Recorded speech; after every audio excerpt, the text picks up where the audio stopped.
Hey, what's going on, guys? Got an update on the CJ7 project. We have our front knuckles on.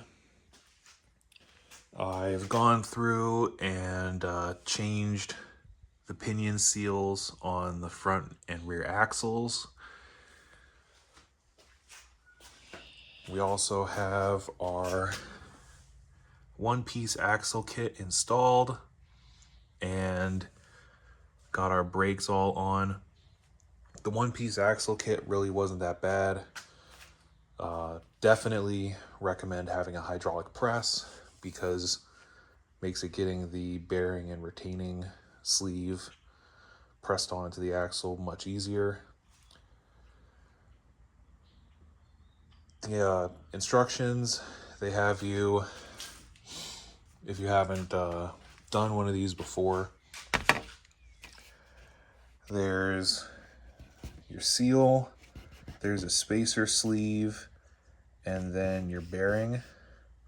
And you need to put the seal and the spacer in your axle and then put the bearing in there, and it has to have 20 to 60 thousandths sticking out of the axle.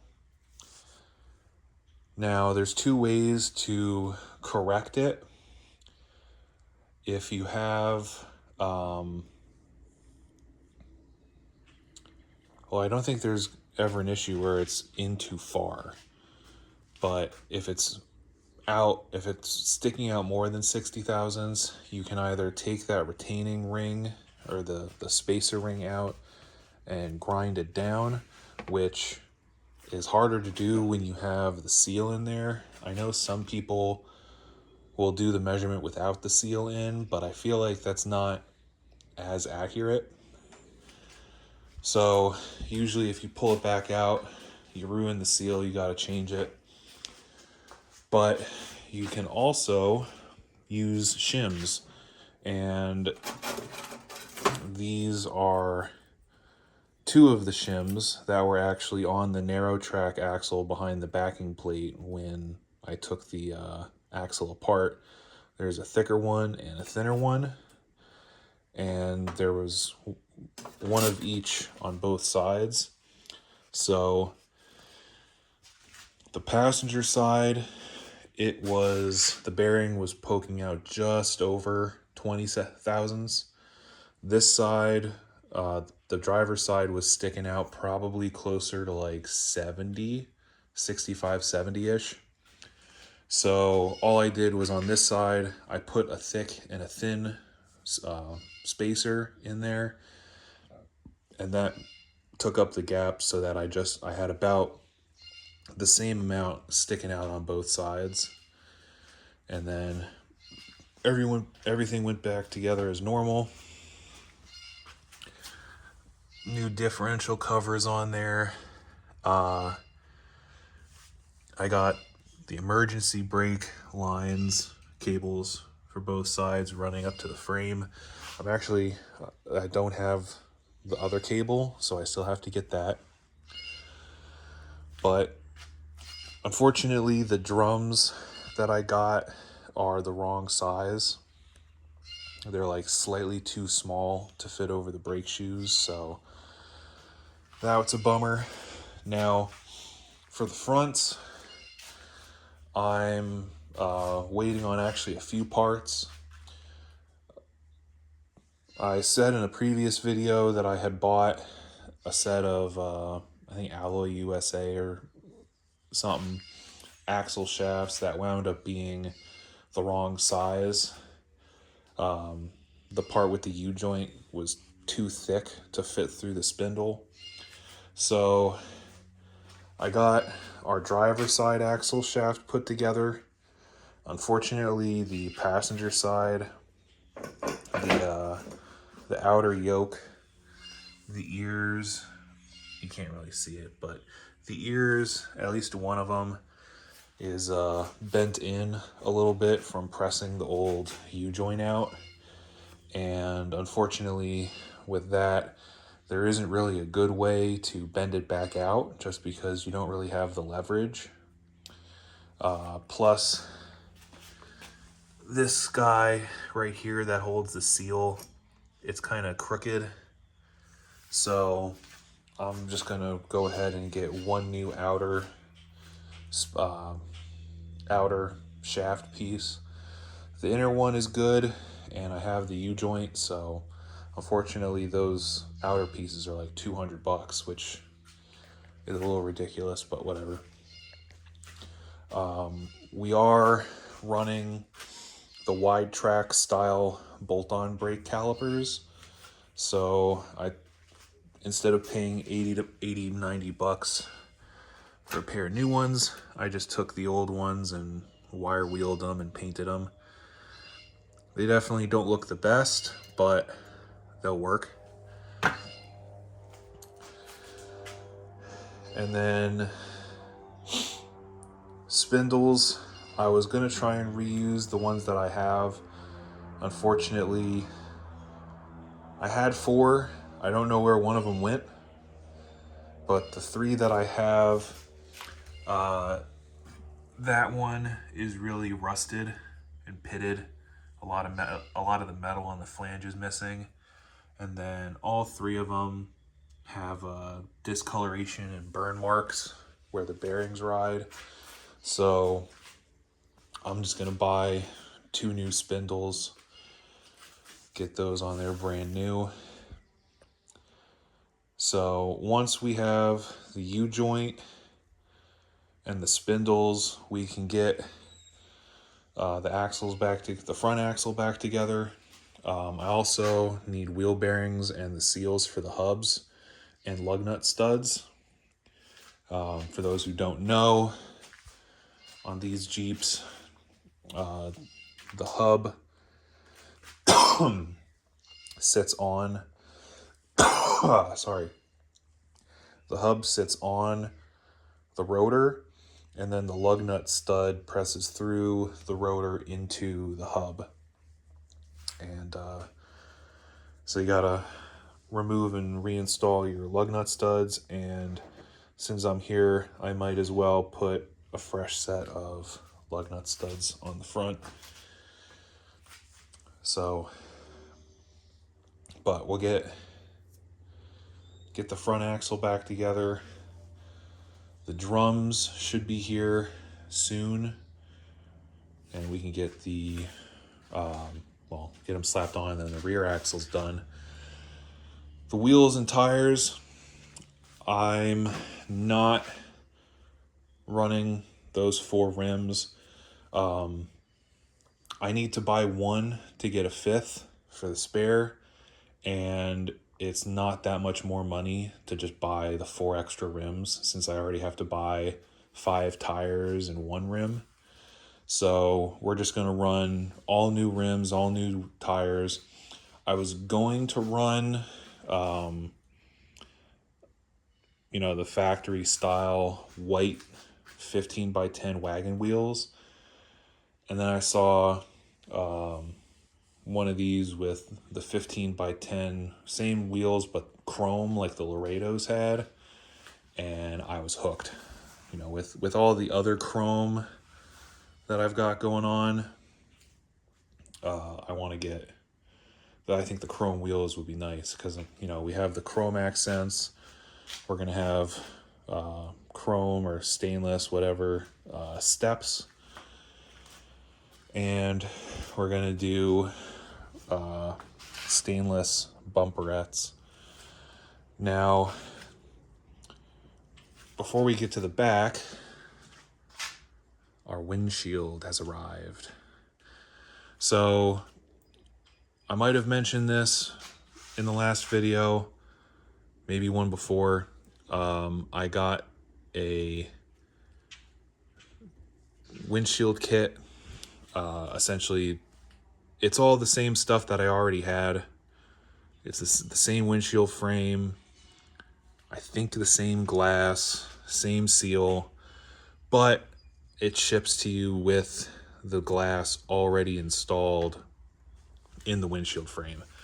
And to me, that was worth spending the $600 some that this cost me, because I tried twice to install the windshield on the frame that I already have by myself, and both times wound up having issues and ripping the gasket. So I just said, I don't want to, I just don't want to deal with it. Let's just get the windshield here. So I didn't get the painted version, and I'm kind of glad that I did. I don't know if they would have seam sealed this channel like you're supposed to, because they didn't on this one. This one showed up, it just had, the factory coating and no seam sealer. So I had to add the seam sealer in the channel, and then I masked it off and painted it with satin black. And I think if I paid the $200-300 more to have it painted before being shipped to me, and it came and it didn't have the seam sealer in there, I think I would have been a little bit extra pissed off. So this wound up working good. So yeah, it's in there. We have all of our wiper stuff on. Wipers work. The only obstacle that I had to deal with was, one, the screw holes for the ducts for the defrost were not right. One lined up, the other one was a little bit too close. It wasn't far enough apart, so I had to drill the holes for the inner two screws. These holes were all there. You just have to, for the visors, if you're using brand new ones, they do slide. So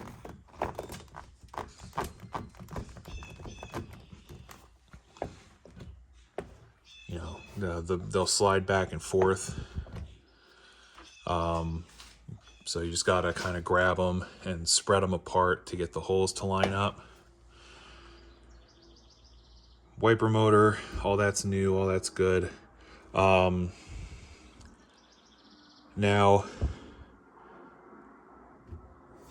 you might notice we got some screw holes here, and we've got some holes in the tub that have black paint on them.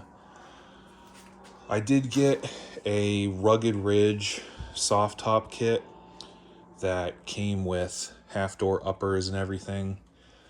I actually made a pretty big mistake. So there's two styles of soft tops. There's the much more common version that works with soft doors and full metal doors. And then there is a version that only works with soft doors or soft uppers on half doors. And the latter is the one that I actually wound up buying. And I was having issues getting this windshield to lean back far enough. I had the half doors pretty much cranked up as far as they would go, and there was still a 2 or 3 finger gap between the post and the upper soft top edge. And so I thought it was an issue with the upper, and it turned me off from the soft top kit. That's when I realized that I actually had gotten probably the worst soft top option, where you can't run full doors with it. So kind of got turned off from it. I actually sold the half doors with the uppers on them. I still have the soft top, but that's also going to get sold. The unfortunate thing is, I drilled the 4 holes here for the plastic piece that goes here. And not a huge deal. I just, brushed on some paint Same thing I did to protect the metal on the holes. So yeah, just keep that in mind. If the soft top kit has the plastic that goes on this side of the rail, it does not work with full doors. And also if it has the full surround piece, if it has the little bracket that screws up here and just has the rod and has more of a S shape like the full doors do, then those tops can run soft doors or full hard doors. So live and learn. But I am going to wind up going with definitely full doors and probably a hard top. Really sitting there thinking about it. I like the soft top, but hard top is a bit better for security. And my girlfriend wants the hard top more than the soft top. So everything happens for a reason, I guess. Now, the issue with not getting the windshield far enough back actually turned out to be this windshield frame. The holes here, they're not, exactly where they need to be. And the main issue was this plate, this bolt actually needed to go farther down than the bracket would allow. So I had to take the brackets off and Dremel out the slot so it was longer.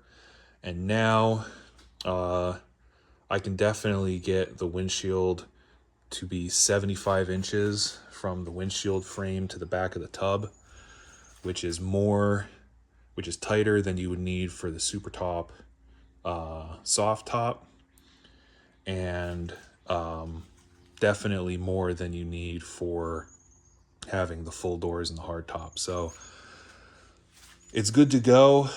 Obviously, I'm going to wait until I have the doors and the hard top before final adjusting all that. So yeah, it's always something, man. It's always something, but we'll get there. In the meantime, Rugged Ridge does sell the soft top that works with full hard doors, and it uses the same track setup. So in the future, if I decide I want to have the soft top and the hard top, I can buy that, and these holes will already be here for it. Moving on from that, drive shaft. This is the drive shaft that came out of the first Jeep. The Dana 300 does have the slip yoke eliminator kit on it. Now, this U-joint was bad. One of the caps had fallen off. So I got it knocked out. I cleaned it up and I just painted it this like metallic blue color, just, to be a little silly. These U-joints, they seem fine. I'm not going to worry about changing them out.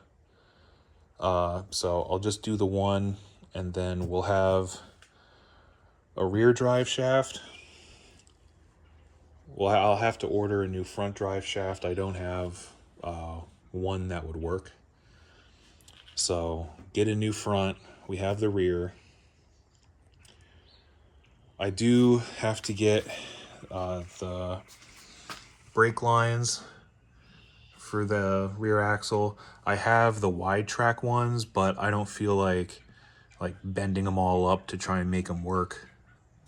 The correct lines are $30 from Inline Tube, so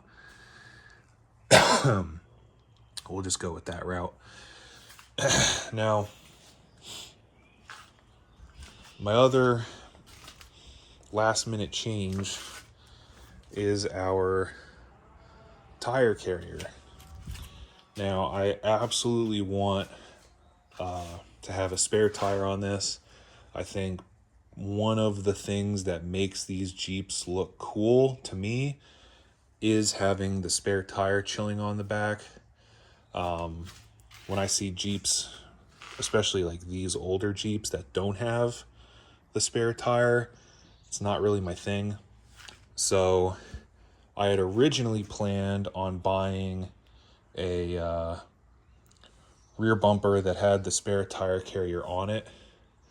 However, the ones that are for these CJs, there's only a few, and they're over $1,000, and I just don't feel like spending that kind of money.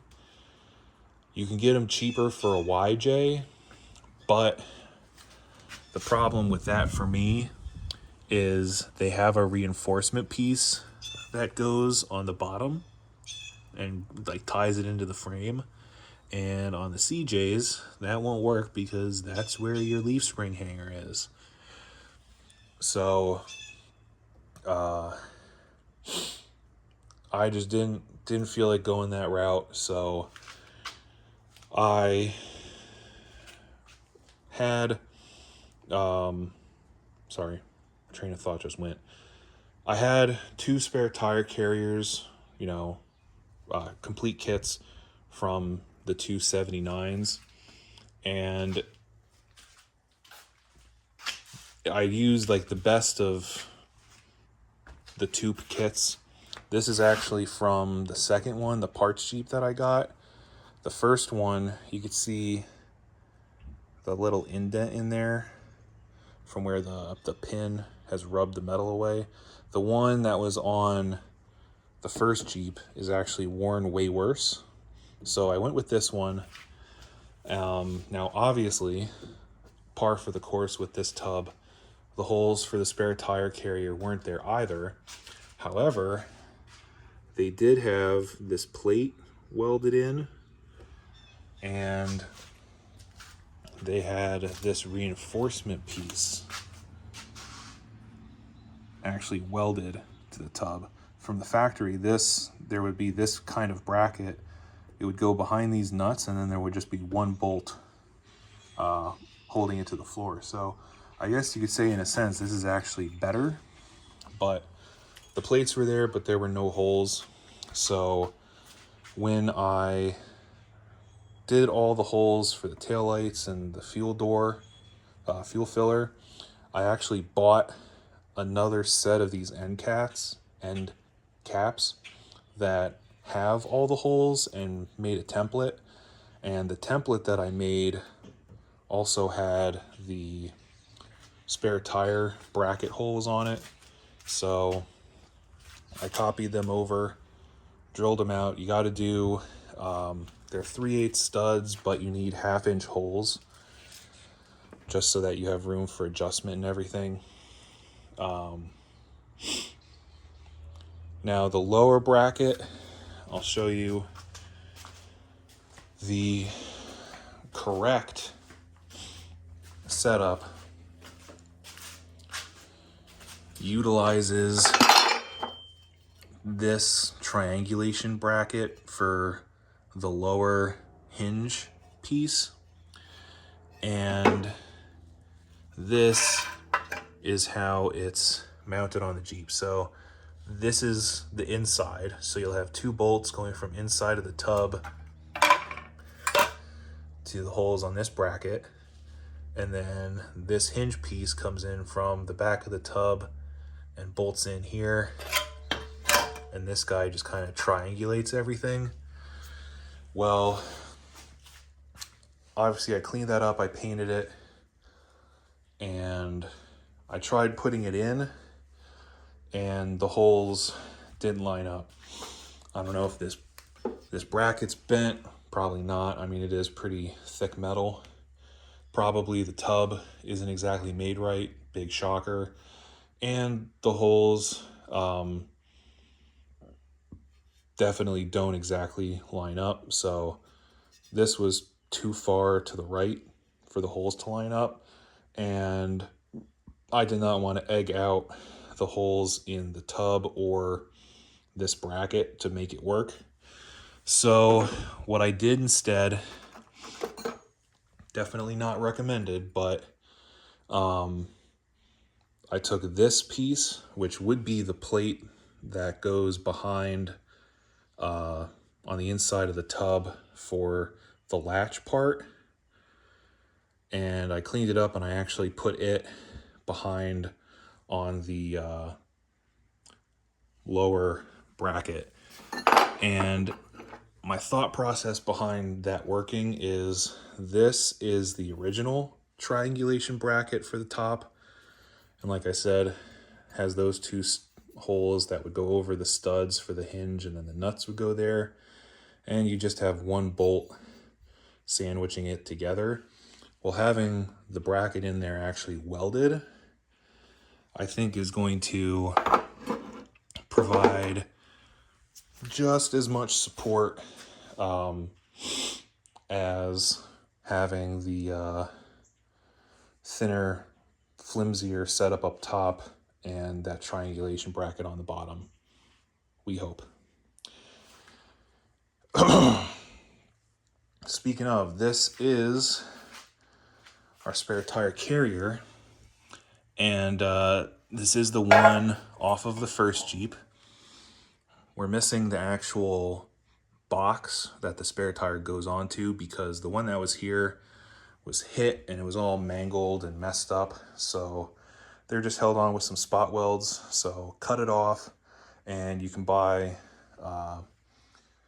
replacements for them. I think they're actually the same box that they would use on like the CJ5s and older ones, where it bolts to the side or just bolts to the back.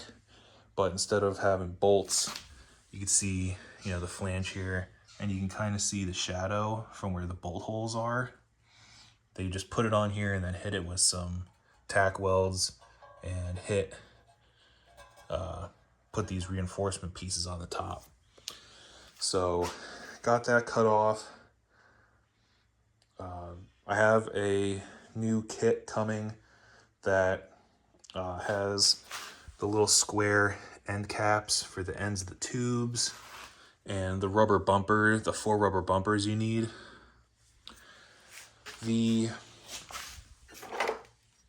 This guy here, it's 1/2 inch by 13 by 2.5.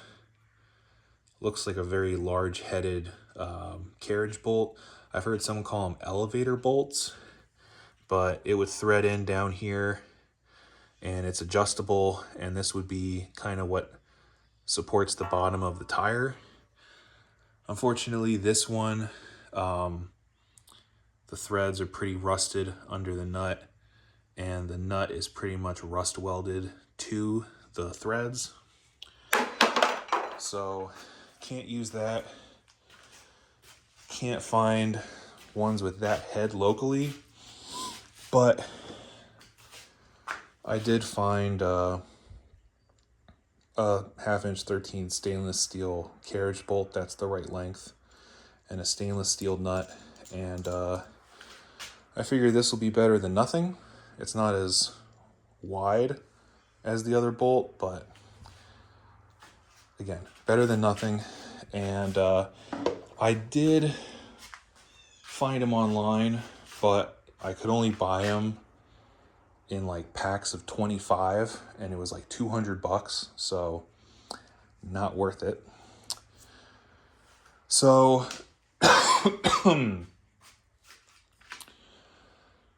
yeah, so we got that. So once we have the actual spare tire mount welded back on, paint that, get it all reassembled. When I put the brackets on the back, I put the bolts on and made sure that the tire carrier actually fit right before tightening everything down, so that should be good. Now, for anyone who is looking at rebuilding your spare tire carrier for your CJ, there are a couple quirks that they ran on these, especially the hinge pin there and the bolts that they used. So we'll start with the hinge pin. Now, Jeepin' with Cool Guy, he or I think his YouTube channel is just called Cool Guy. He has a whole video talking about how this whole system works. Essentially, this guy goes through, and then in this lower tube, there's a spring and a washer and a cotter pin or a roll pin. And the roll pin goes under the washer and spring. So that way, when you pick up on the pin, the spring's always trying to push it back down. Now, mine is bent, and the end is also fairly worn from riding metal on metal. So it's a 7/16 pin. I can't find them. So really, there's two options. There's a guy on eBay that sells a repair kit, which comes with a new, I think it's stainless steel pin, pre-bent and everything, and then a new spring, washer, and cotter pin, a roll pin. It's like $65, so a little expensive in my opinion. But your other option is, you know, $10, buy yourself some 7/16 rod and bend one yourself, and you know, just bevel the edge so it's round-ish, and then just get an expanding spring and a washer and everything. I'm not sure which avenue I'm gonna go yet. I'm leaning more towards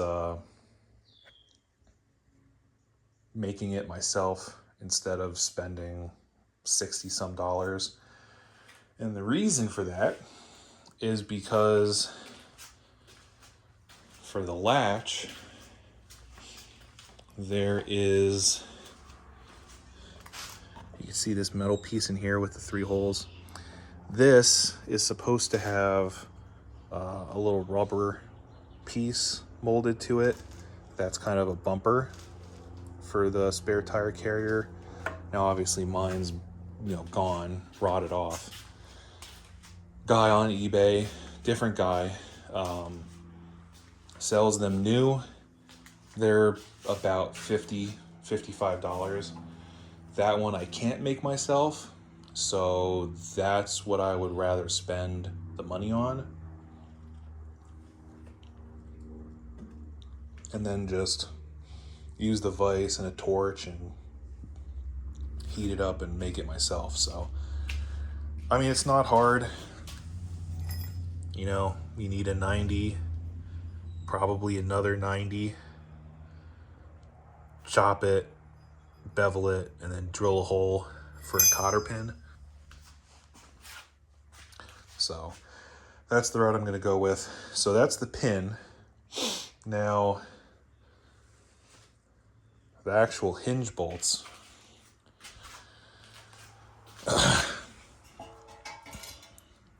Kind of see, maybe.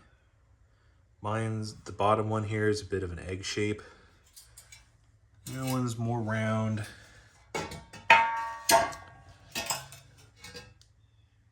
That one's a little bit of an egg.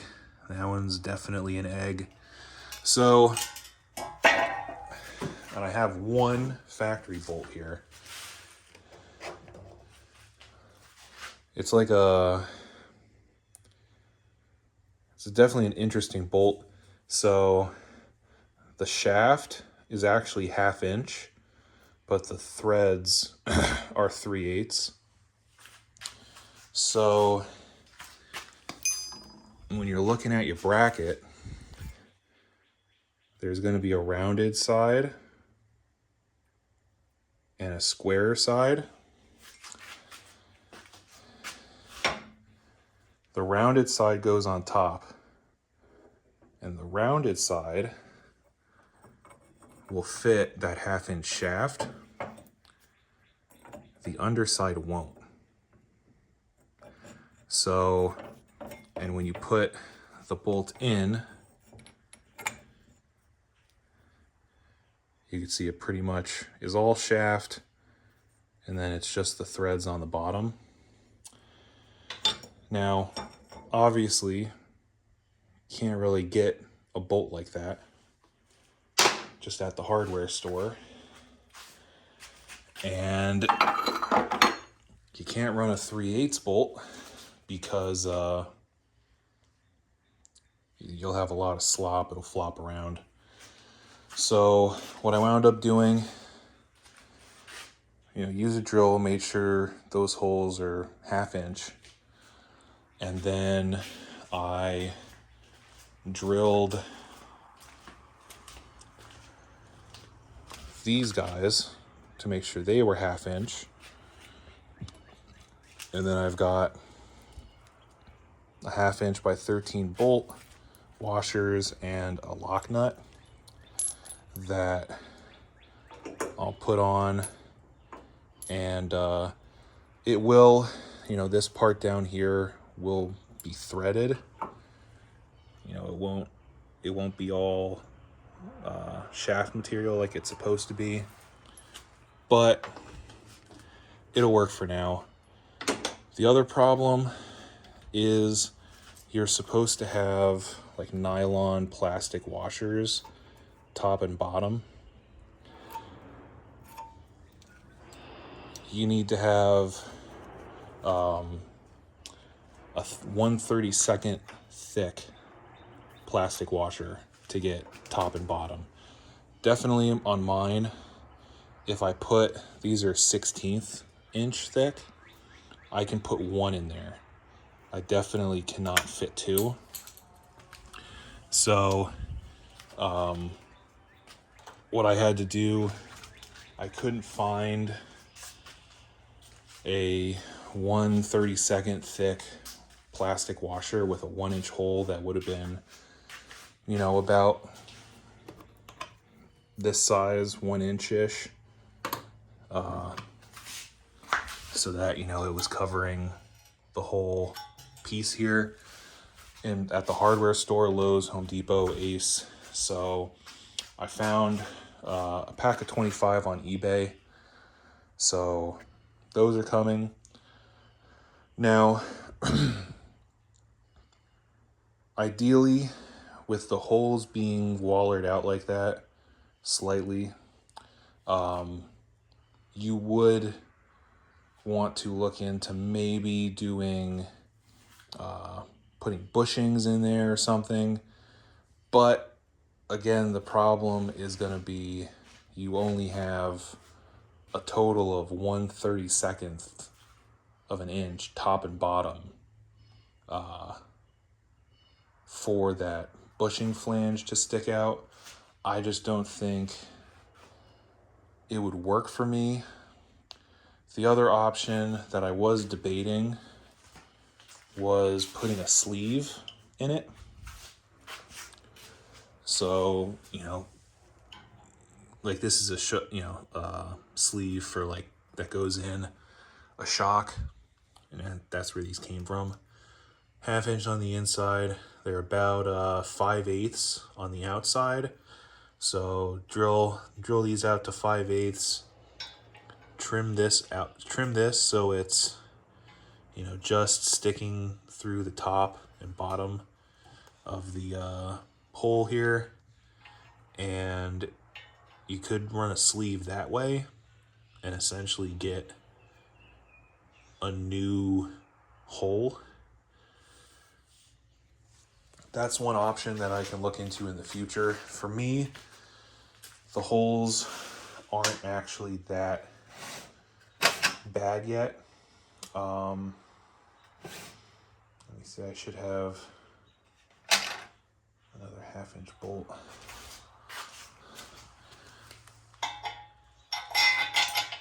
So yeah, like there's a little bit of wiggle, mostly in the bottom. And again, same thing, a little bit in the bottom, not too bad. So when I put this in the brackets and I have bolts in it, it swings in and out and it feels really sturdy. It doesn't walk up and down. So we'll be good there.